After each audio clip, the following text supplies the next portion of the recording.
Saving money is as fun as getting a root canal. I mean, nobody wants to do it, but we all have to do it, unfortunately. Now, I like to make a little game of saving money. I like to see how cheap can I actually get this product. So I use like rewards and all that kind of stuff just to see how cheap I can get a product. Or I also do the no spend game. So I like to see how long I can go without spending money. And so far, my personal best has been 2 days. Yes, I spend money quite frequently.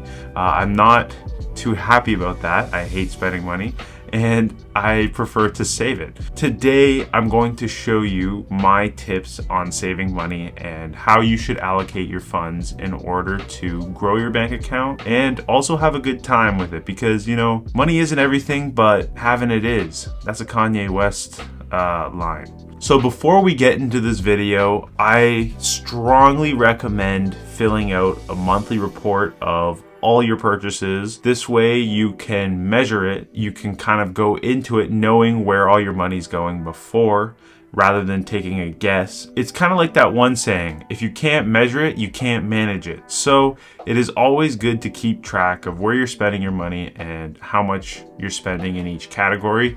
I'll put my template in the link below so you can download that and fill that out. It's just a Google sheet, so just fill that out before we get into this video. Now here's a little fun fact. Let's say that you have some money and you just leave it in your bank account for 2, 3, 4, 5 years. Well, let me tell you that money that you have in your account is now not worth the equivalent of when you put it in. So if you have put $100 in that account 4 years ago, it is not worth $4 anymore. It's worth not that much less, but still less. It's probably worth about $90 or $85. And now you're probably wondering, well, what the hell? That doesn't make any sense, because $100 is $100. But there's this beautiful thing called inflation, and that is eating away at the money in that account. So inflation tends to rise about 4% every single year. And basically, inflation is just eating away at the money in the account. So how do you fight this? How do you not have your money dissipate into the abyss? There are many different ways of doing this, such as investing or putting it in an interest-based savings account where it just incurs interest. Now, that one you'll still lose a little bit because the bank doesn't give you enough to surpass inflation. They give you, I think it's about half a point on your money that's in that account, which is like nothing really. So instead of inflation being 4%, it's now 3.5%. Now, this is all really, really crazy, and it's kind of like, what the hell? My money's just been dissipating while it's sitting in my account. Yeah, unfortunately it is. Now, is it bad to have an account with just cash in it? No, it's not actually, because as previously stated, it's always good to have cash on hand in case of an emergency or in case you need to do something with it fast. Now you're probably wondering, what should I do to help defeat the inflation monster? There's this beautiful thing called investing. And now, don't get me wrong, sometimes investing can go horribly wrong, as we've seen in the last couple years, or it could actually help boost your account, and it could actually provide you with a nice little cushion for you later down the line when you go to retire. Now, I just want to disclose that this is not any financial advice. This is basically just the University of Parker Joseph. I am basically just kind of spilling out everything I know about combating inflation, saving money, investing, all that fun shit. And I just want to provide value, not any financial advice. Okay, back to the video. Now, investing is a dangerous game because there are a lot of bullshit stocks out there, and a lot of people tend to do what's called a rug pull, which has been common in the last couple of years with cryptocurrency. Now, I just want to tell you guys right now, I'm old school, okay? I don't get down with this cryptocurrency. Sure, maybe Dogecoin's gonna go to the moon, okay? But I'll tell you what, I'll stay here on Earth and trade something that I know is going to return me money rather than speculating. Because I love my money too much that I don't want to part ways with it on some bullshit coin that nobody really knows, and nobody really knows how it got started and whatnot. So I'm good with just buying, like, you know, the typical FANG stocks, you know, your Facebook, Amazon, I think that was Apple, Netflix, and Google. I mean, actually, it could be Apple or Amazon, whichever one. I mean, they're not terrible companies. All of them are pretty good. But there's also this beautiful thing called an ETF. So what is an ETF? An ETF is a basket of stocks. So instead of buying individual companies, you're buying baskets of these companies. So what am I talking about? No, we're not going on a picnic. This is basically a whole bunch of stocks in one group, and you're buying that group. It's not a mutual fund either. It's an ETF, or exchange traded fund.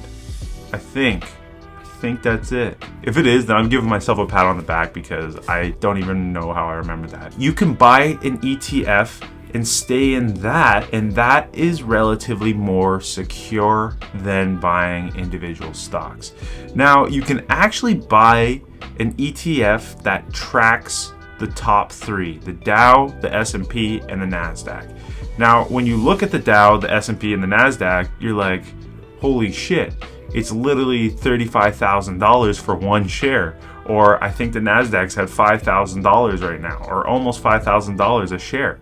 You're like, well, I can't afford that. That's okay. That's okay. There's tons and tons of different ticker symbols that you can buy that actually track it at a lower price.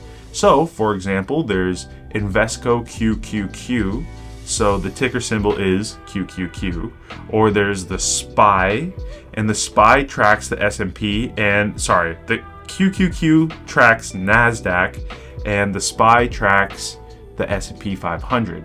Now, there is one for the Dow. I'm just not too sure what it is. I don't typically like the Dow. I know that it's more expensive to buy the Dow than the rest, like the S&P or the NASDAQ. That doesn't necessarily mean it is the better one out of all three. So I like to play the NASDAQ and the S&P. Once again, not financial advice, okay? I'm just saying that these are my picks. I tend to like to stay with those as they return pretty good returns over the years. Now, there is also dividend stocks, which are pretty good if you want to just kind of have some stocks in there that basically just guarantee that you're going to be paid this out every quarter. Now, some of them are every quarter, some very rarely are every month. None of them are actually every day, so unfortunately, you guys aren't going to just be rolling in bank every day. It takes time for it all to accumulate. But over the year, it will actually yield more than the inflation, which will help you actually beat and defeat that inflation monster.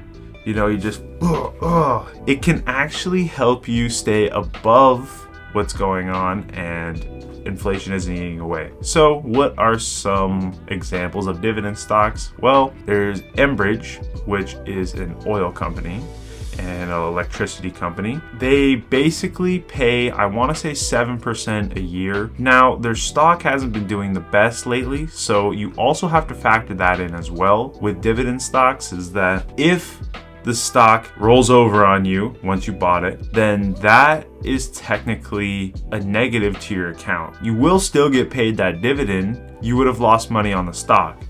Now, see, that's why dividend stocks are a little bit more trickier. On one hand, you're doing good with the dividend, and on the other hand, you're getting your ass handed to you as this stock is just, there's no bottom. It just keeps going and going and going and going and going, and there is no bottom. But luckily, there are ways that you can help beat that as well. Now, you can put in what's called a stop.